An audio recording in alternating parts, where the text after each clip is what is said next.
Welcome to the Learning Pines YouTube. We hope this video helps. Start by parking on level ground and engaging the parking brake.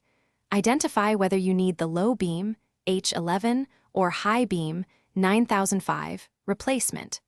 Open the hood and disconnect the negative battery terminal to prevent electrical shorts. Put on clean gloves so you do not transfer oil to the new bulb. Turn the steering wheel fully toward the side you are working on to gain about 3-5 inches of clearance inside the wheel well and make access easier. With the wheel turned, locate and remove 3 plastic fasteners securing the inner splash guard. A flat screwdriver or trim tool works. Peel back the splash guard enough to reach the rear of the headlight housing. Find the wiring connector on the bulb, depress the tab, and pull the connector straight off.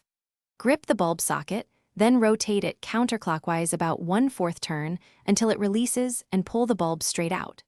Do not touch the glass of the old bulb during removal. Hold by the base. Take the replacement H11 or 9005 bulb by its base and align the plastic tabs with the headlight socket. Gently push in and rotate clockwise until it locks in place. Reconnect the electrical connector firmly, making sure it clicks. Tuck the inner splash guard back and reinstall the 3 plastic fasteners so the housing is secure. Reconnect the negative battery terminal.